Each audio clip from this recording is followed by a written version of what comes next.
ધોરણ 8 વિષય હિન્દી પાઠ 6 ભરત.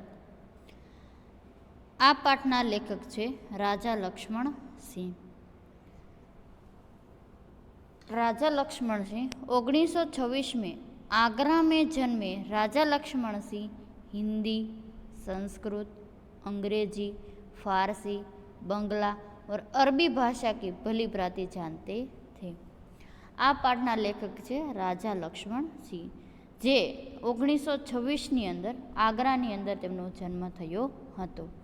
राजा लक्ष्मण सिंह है ते हिंदी भाषा, संस्कृत भाषा, अंग्रेजी भाषा, फारसी भाषा, बंगाली भाषा, अरबी भाषा बधा ज विषय ते खूब ज माहिती धरावता हता.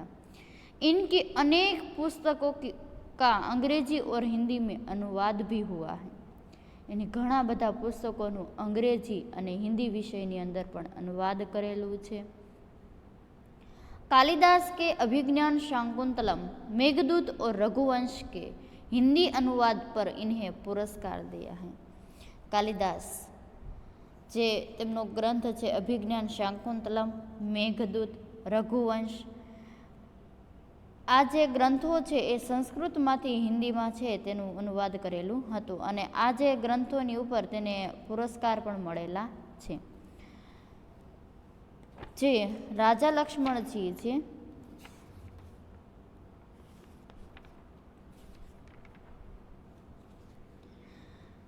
તેમણે જે કાલિદાસના જે 3 ગ્રંથો છે અભિજ્ઞાન શાકુંતલમ, જે 3 ગ્રંથો છે અભિજ્ઞાન શાકુંતલમ, મેઘદૂત, રઘુવંશ, આ જે સંસ્કૃત ભાષાની અંદર લખેલા જે ગ્રંથો છે એ ગ્રંથોનું સંસ્કૃતમાંથી હિન્દીમાં અનુવાદ પણ કરેલું છે અને એને પુરસ્કાર પણ મળેલા છે.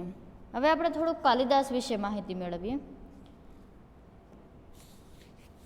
જે મહાકવિ કાલિદાસ છે તેનો થોડોક પરિચય હું તમને વિષય પ્રવેશ થોડોક સમજાવીશ અને તેણે શું શું કાર્ય તેના જીવનમાં કર્યા છે એ વિશે સમજીને પછી એનું જે અભિજ્ઞાન શાકુંતલમ છે તેનું મહત્વ પણ સમજીએ.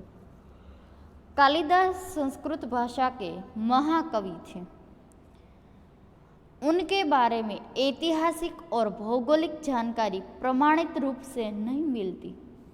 कालिदास संस्कृत भाषा के कवि थे. उनके बारे में ऐतिहासिक और भौगोलिक जानकारी प्रमाणित रूप से नहीं मिलती. प्रस्तुत लेख में लेखक ने कालिदास के बारे में उपलब्ध जानकारी देने का प्रयास किया है. आ अभिज्ञान शाकुंतलम कालिदास छे तेने महामूर्ख गणवामां आवतुं के जिस डाली पर बैठता था वही डाली को काट रहा था. तो एनो आपणे जन्म अने परिचय टूंकमां मेळवीए.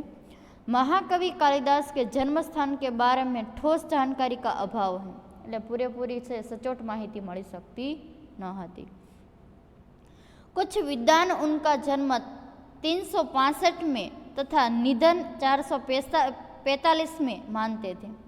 कुछ विद्वानों છે તેમનો જન્મ 365 अंदर अंदाज आपे છે અને તેમનું મૃત્યુ છે, નિધન એટલે મૃત્યુ છે, 445 अंदर बतावे છે. उनका जन्मस्थान उज्जैन बताया जाता है. एमનું જે જન્મ સ્થળ છે એ ઉજ્જૈની અથવા તો ઉજ્જૈન बतावવામાં આવે છે. उज्जैन में राजा विक्रमादित्य का शासन था. જ્યારે કાલિદાસનો જન્મ થયો ત્યારે ઉજ્જૈનની અંદર વિક્રમાદિત્યનું રાજ્ય ચાલતું હતું. उनके राज्य में प्रजा सब प्रकार के सुखी थे. एमना राज्यनी अंदर प्रजा से बधी ज बातें सुखी हती. साहित्य और कला का भी खूब ज महत्व अथवा विकास दिखाया गया है. साहित्य और कला खूब ज विकास दर्शाववामां आव्यो छे. राजा विक्रमादित्य ने समय समय पर सोने के सिक्के चलाए थे. જ્યારે જ્યારે समय चालतो गयो एम सोनाना सिक्काओने पण तेणे चलाव्या हता.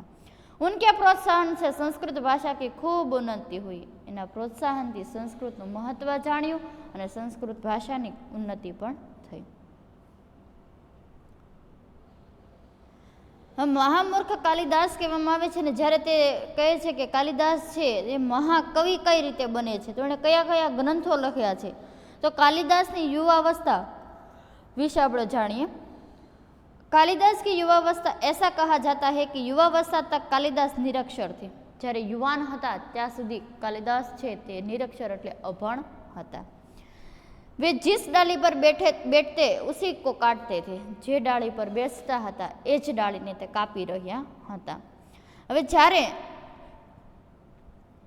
મહાકવિ કાલિદાસમાંથી તેને મહાકાલીનું વરદાન મળે છે અને મહાકવિ બને છે તો કઈ રીતે બને છે? મા કાળીનું જે વરદાન આપે છે ત્યારે કહે છે, कहते हैं कि इसके बाद कालिदास ने माँ काली की उपासना कर उन्हें प्रसन्न किया। જ્યારે તેમની સાથે વિદ્યોતમા નામની સ્ત્રીએ શાસ્ત્રાર્થની અંદર જ્યારે લગ્ન કરે છે અને તેનો ભેદ ખોલે છે, પરંતુ વિદ્યોતમા જલ્દી ही समझ गई કે પંડિતોને ધોખે से उनका विवाह कर। જે વિદ્યોતમા હોય છે તે અત્યંત ઘમંડી, રૂપવાન, ગુણવાન સ્ત્રી હોય છે। અત્યંત ઘમંડી સ્ત્રી સાથે જે બ્રાહ્મણો છે એમનો જે કહે છે ને કે એટીટ્યુડ કે એનો ઘમંડ ઉતારવા માટે આ મૂર્ખ વ્યક્તિ સાથે એમને લગ્ન કરાવી અને એની સાથે છેતરપિંડી કરે છે। જ્યારે પણ વિદ્યોતમા કાલિદાસ સાથે લગ્ન કરીને ઘરે જાય છે ત્યારે કાલિદાસ છે તેમની જે કહે છે ને કે પંડિતોએ એની સાથે જે ધોખાબાજી કરેલી છે એનો સમજ પડી જાય છે। મૂર્ખ યુવક સે કરા દિયા, એટલે કે એના લગ્ન છે એક મૂર્ખ યુવક સાથે કરાવી દે છે। ઉસે બહુત દુઃખ હુઆ, જ્યારે એને આ વાતની ખબર પડે છે ત્યારે ખૂબ જ અત્યંત દુઃખી થાય છે। ઉસને અપને મહલ મેં કાલિદાસ કે પ્રવેશ કો રોક લગા દી, એણે પોતાના મહેલની અંદર કાલિદાસને આવવા માટે ઇનકાર કરી દિયા। माँ काली का वरदान कहते हैं कि इसके बाद कालिदास ने माँ काली की उपासना कर उन्हें प्रसन्न किया। જ્યારે તેમને ઘરમાંથી કે મહેલમાંથી કાઢી મૂકવામાં આવે છે ત્યારે મહાકાળીની ઉપાસના કરે છે, એની પ્રાર્થના કરે છે, ત્યારે મહાકાળી એને પ્રસન્ન થાય છે। माँ के वरदान से उन्हें सारी विद्याओं का ज्ञान प्राप्त हो गया, અને માની મમતાથી એટલે કહે છે કે જે મહાકાળીના વરદાનથી એને બધી જ વિદ્યાઓ પ્રાપ્ત થઈ ચૂકી। इसी को उनका नाम कालिदास पड़ा, એના ઉપરથી મહાકાળીના વરદાન પરથી તેનું મહાકવિ કાલિદાસ તરીકે નામ પડ્યું। महाकवि कालिदास के संस्कृत में 7 એટલે કે 7 ગ્રંથો की રચનાएं। પહેલો હતો ઋતુસંહાર। ऋतुसंहार ગ્રંથની અંદર કહેવામાં આવે છે, इनमें ऋतुओं का तथा प्रकृति का सुंदर चित्रण है। ઋતુઓનું અને પ્રકૃતિનું ચિત્રણ કરવામાં આવ્યું છે। બીજા ગ્રંથનું નામ છે માલવિકનાગ્નિ મિત્ર। बीजा ग्रंथનું नाम है मालविकनाग्निमित्र। इसमें विदिशा के राजा अग्निमित्र और विदर्भ की राजकुमारी मालविका की प्रणय कथा है। विदिशाना राजा अग्निमित्र અને વિદર્ભની રાજકુમારી માલવિકા વિશેની પ્રણય કથા યોજેલી છે। ત્રીજો ગ્રંથ છે વિક્રમવર્ષિયમ। ત્રીજા ગ્રંથનું નામ છે વિક્રમવર્ષિયમ। यह महाराज पुरुरवा और अप्सरा उर्वशी की प्रणय कथा है। आमा महाराज पुरुरवा અને અપ્સરા વિશેની પ્રણય કથાનું આયોજન કરેલું છે। चौथो ग्रंथ है कुमार संभव। इसमें शिव पार्वती के विवाह से लेकर कुमार कार्तिकेय के जन्म तथा उनके द्वारा तारकासुर के वध का वर्णन। कुमार संभवनी अंदर शिव અને પાર્વતીના લગ્ન, કુમાર કાર્તિકેયનો જન્મ અને તારકાસુરનો વધ કઈ રીતે થયો છે એનું વર્ણન કરવામાં આવ્યું છે। પાંચમો ગ્રંથ છે કાલિદાસનો મેઘદૂત। આ મેઘદૂત ગ્રંથની અંદર इसमें एक अक्ष के विरह का चित्रण, यक्ष એટલે પક્ષી છે, પક્ષીના દુઃખનું વર્ણન કરવામાં આવ્યું છે। अक्ष मेघ को दूत बनाकर अपना संदेश मेघ द्वारा अपनी प्रेमिका को पहुंचाता है। અને અક્ષ છે એ મેઘ को એટલે મેઘને તેનો દૂત એટલે કે સંદેશા પહોંચાડનાર વ્યક્તિ બનાવી અને પોતાની પ્રેમિકા સુધી તે સંદેશો પહોંચાડતા હતા। રઘુવંશ, इसमें राम के वंश का परिचय। आ रघुवंशनी अंदर रामना वंशनी बाबते जानकारी आपेली छे। अभिज्ञान शाकुंतलम, जे आपणो आ पाठ छे भरत नामनो पाठ छे, अभिज्ञान शाकुंतलम मांथी लेवामां आव्यो छे। यह कालिदास की सर्वोत्कृष्ट कृति छे, अत्यंत भावनात्मक अने उत्कृष्ट कृति कहेवामां आवे छे। इसमें राजा दुष्यंत और शकुंतला की प्रेम का नाटक के रूप में बड़े सुंदर रूप से प्रस्तुत किया। राजा दुष्यंत અને શકુંતલાની પ્રેમ કહાની વિશેનું વર્ણન છે। એમાંથી ત્યાગ કેટલો છે તો કહેવામાં આવે છે કે दुष्यंत और शकुंतला के प्रेम के नाटक कर बड़े सुंदर रूप से प्रस्तुत किया गया है। અને કાલિદાસનું અંતમાં મહત્વ સમજાવું। महाकवि कालिदास महाराज विक्रमादित्य के 9 रत्नों में से एक थे। મહાકવિ કાલિદાસ છે તે વિક્રમાદિત્યના રાજ્યની અંદર 9 રત્નમાંથી એક રત્ન હતા. वे हमारे संस्कृत साहित्य में सदा अमर रहेंगे. ये अपने संस्कृत भाषाની અંદર હંમેશા અમરતાનું વરદાન મળેલું છે. उनकी रचनाओं में उनके समय में इतिहास, साहित्य, शासन, राजनीति तथा समाज के बारे में जानकारी प्राप्त होती है. એના ઇતિહાસ વિશે માહિતી મેળવો તો એના સાહિત્ય પ્રત્યે કેટલો પ્રેમ હતો, શાસનકાળમાં કેવું તેનું કાર્ય ચાલતું હતું, રાજનીતિ વિશે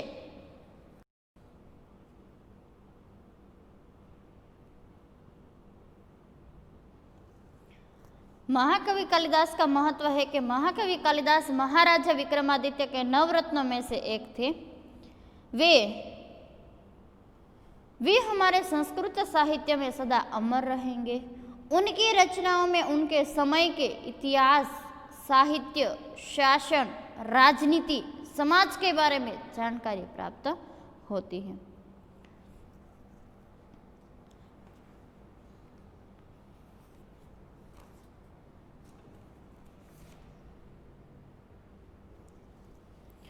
संस्कृत भाषा के महाकवि कालिदास का लिखा हुआ यह नाटक એટલે કે अभिज्ञान शाकुंतलम बहुत प्रसिद्ध नाटक है. राजा लक्ष्मण सिंह ने उसका हिंदी में अनुवाद किया है. यह पाठ उसी का एक अंश है. बालक भरत सर्वदमन તેનું નામ છે સર્વદમન પાડવામાં આવે છે. સિંહ કે બચ્ચે કે સાથ ખેલ રહા હતા. આ બાળક છે સિંહના બચ્ચાની સાથે રમી રહ્યું હતું. छिप कर खड़े राजा दुष्यंत उसके बड़े चाव से देख रहा था.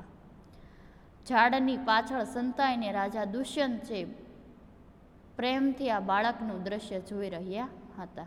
बाद में पता चलता है कि भरत ही उनका पुत्र है. અને જ્યારે એને ખબર પડે છે તો ભરત છે એમનો દીકરો છે એની જાણ થાય છે.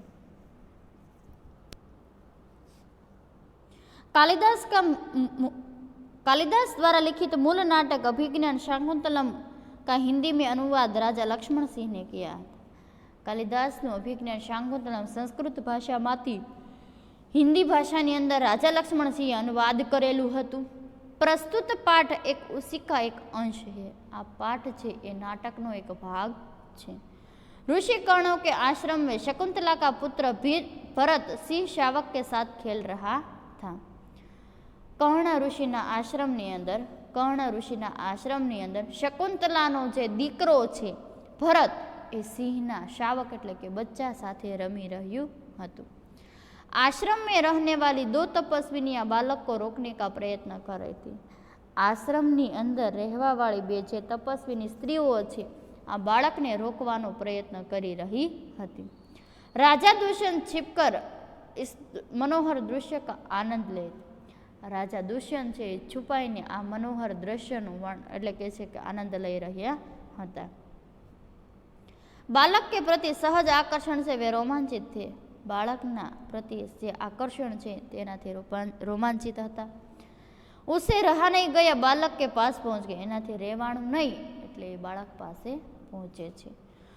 ઉસે ગોદ મેં ઉઠાકર પ્યાર કિયા. વે સોચને લગે કાશ યહ બાલક મેરા પુત્ર હોતો. એ બાળકને પોતાના ખોળામાં લઈને પ્રેમ કરવા લાગે છે અને વિચારવા લાગે છે કે આ દીકરો આ બાળક છે મારો દીકરો હોત તો. दोनों तपस्वियों की बात से उन्हें पता चलता है कि यह बालक उन्हीं का पुत्र है. यह जानकर वे खुशी से झूम उठे. दोनों તપસ્વીની વાતચીત પરથી એને ખબર મળે છે કે આ બાળક એનો જ દીકરો છે અને આ જાણીને તે ખુશ થવા લાગે છે. હવે વિદ્યાર્થી મિત્રો આ પાઠનો છે પરિચય સાથે અમુક પાઠનો સાર છે હું તમને સમજાવીશ. कर्ण ऋषि के आश्रम का दृश्य.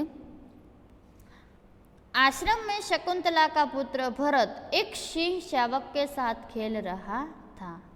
आश्रम में शकुंतलाનો પુત્ર ભરત છે એ સિંહના બાળક સાથે રમી રહ્યો હતો. वह उसके दांत गिनना चाहता था. એ એનું દાંત એટલે કે સિંહનું મોઢું ખોલી મારે ગણિત ગણવું છે, વીર બનવું છે, મારે વીર બનવું છે, દુશ્મનને વીંધી નાખે એવું તીર બનવું છે, દુશ્મનને વીંધી નાખે એવું તીર બનવું છે. આજે આપણા કેન્દ્રની અંદર જે ભાવગીત આવે છે કે વીર બનવું છે મારે વીર બનવું છે, વીર બનવું છે મારે વીર બનવું છે, દુશ્મનને વીંધી નાખે એવું તીર બનવું છે, દુશ્મનને વીંધી નાખે એવું તીર બનવું છે, ગાંડીવનો ટહુકાર કરું હું, ગાંડીવનો ટહુકાર કરું હું, પશુઓને પંપાળ કરું હું, પશુઓને પંપાળ કરું, સિંહનું મોઢું ખોલી મારે ગણિત ગણવું છે, સિંહનું મોઢું ખોલી મારે ગણિત ગણવું છે, વીર બનવું છે મારે વીર બનવું છે, દુશ્મનને વીંધી નાખે એવું તીર બનવું છે, દુશ્મનને વીંધી નાખે એવું તીર બનવું છે. તો આ જે ભાવગીતની અંદર કહે છે કે સિંહનું મોઢું ખોલી મારે ગણિત ગણવું છે. तो वह उसके दांत गिनना चाहता था. आश्रम में रहने वाली 2 तपस्विनियों उसे रोकने का प्रयत्न. આશ્રમની અંદર રહેવાવાળી 2 જે તપસ્વિનીઓ છે એ બાળકને રોકવાનો પ્રયત્ન કરતી હતી. राजा दुष्यंत एक पेड़ के पीछे छिपकर दृश्य देख रहे थे. राजा दुष्यंत છે વૃક્ષની પાછળ છુપાઈને આ દ્રશ્ય જોઈ રહ્યા હતા. बालक के प्रति राजा दुष्यंत के मन में स्नेह उमड़ता है. બાળકને જે બાળક પ્રત્યે જે રાજા દુષ્યંતનો જે પ્રેમ છે એને વધારે સ્નેહ પ્રેમ છે એ વધારે ઉભરાઈ આવતો હોય એવું દેખાતું હતું. ખીલોના દેને કા લાલચ. રમકડું આપવાની લાલચ આપે છે. एक तपस्विनी खिलौना देने का लालच बताकर बालक के शिव शावक को छोड़ देने के लिए कहती है. एक तपस्विनी છે બાળકને રમકડું આપવાની લાલચ આપીને એની પાસેથી સિંહ બાળને છોડાવવાનો પ્રયત્ન કરે છે. बालक खिलौना लिए बिना उसे छोड़ना नहीं चाहता. बालक रमकड़ू लीधा बिना इन्हें छोड़वानो तैयार थतो नहीं. तब उस तपस्विनी को दूसरी तपस्विनी मिट्टी का मोर लाने के लिए भेजती है. ત્યારે તપસ્વીની બીજી તપસ્વીનીને આશ્રમમાંથી માટીનો મોર લાવવા માટેનો ઈશારો કરે છે. बालक ऋषि कुमार नहीं. बालक सिंह के बच्चे को छोड़ता. बालक सिंह के बच्चे को छोड़ता तो एक तपस्विनी दुष्यंत से कहती है कि वह बालक को समझाए. बालक सिंह बाळने छोड़तो નથી એટલે એક તપસ્વીની છે તે રાજા દુષ્યંતને કહે છે કે સિંહ બાળ સાથે આ બાળકને છોડા. दुष्यंत बालक को ऋषि कुमार कहकर संबोधित करता है. दुष्यंत से बालक ने ऋषि कुमार कहीने संबोधित करे छे. दुष्यंत के कहने पर बालक सिंह शावक को छोड़ देता है. दुष्यंत ना कहवाथी बालक छे सिंह बालक ने छोड़ी दे छे. तपस्विनी दुष्यंत को बताती है कि बालक ऋषिपुत्र नहीं है, पूर्ववंशी है. तपस्विनीओ छे ते राजा दुष्यंत ने कहे छे कि बालक छे ऋषिपुत्र नहीं, पूर्ववंशी छे. तपस्विनी को इन बातों से आश्चर्य होता है. तपस्विनी ने आ बात थी आश्चर्य थाय छे. बालक की सूरत राजा दुष्यंत की सूरत से मिलती है. बालकनो चेहरो राजा दुष्यंतना चेहरा साथे मळतो हतो. बालक दुष्यंत को नहीं पहचानता फिर भी उनकी बात मान ले. बालक छे ए दुष्यंत ने जाणतो पण नथी, ओळखतो पण नथी, छतां पण एनी वात मानी ले छे. शकुंतलावण्य. एक तपस्विनी बालक को माटी का मोर एक तपस्विनी बालक को माटी का मोर लाकर देती है और उसे शकुंतलावण्य अथवा पक्षी का सौंदर्य देखने के लिए कहती है. एक तपस्विनी छे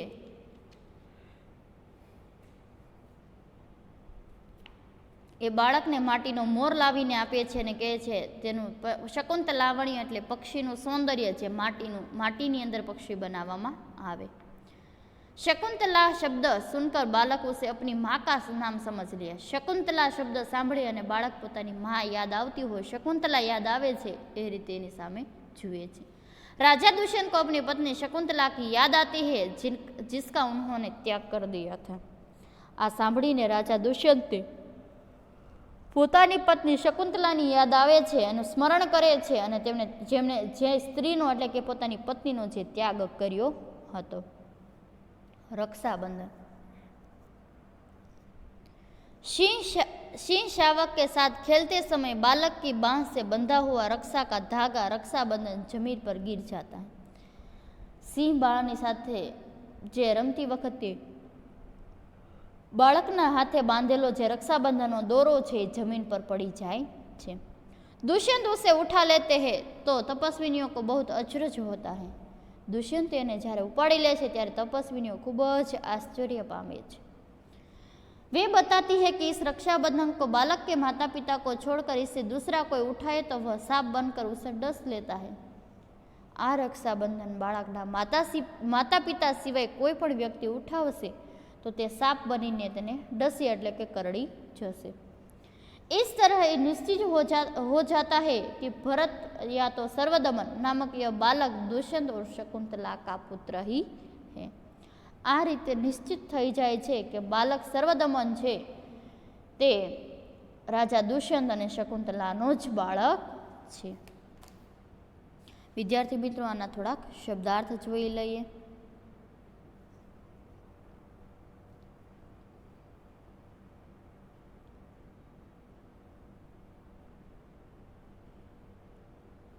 शब्दार्थ है तमारे पाकी नोटनी अंदर विद्यार्थी मित्रों लखवाना छे।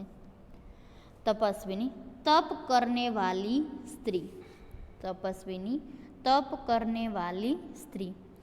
अचंभा हैरानी।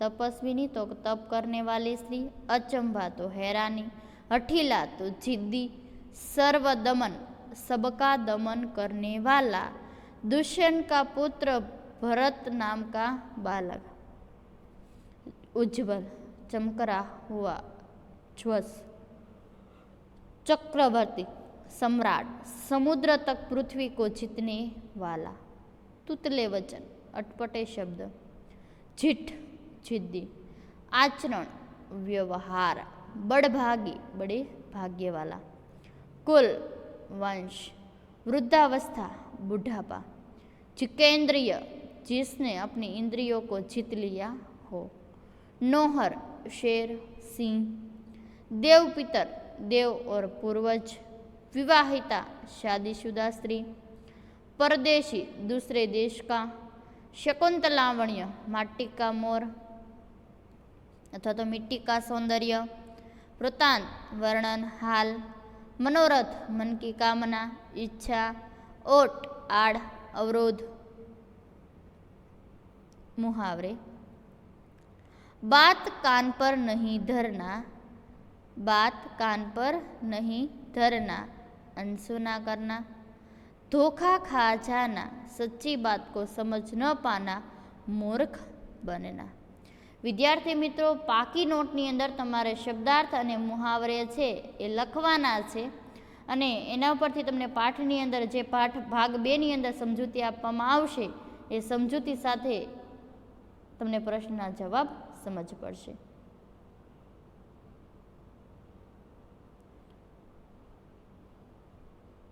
धन्यवाद।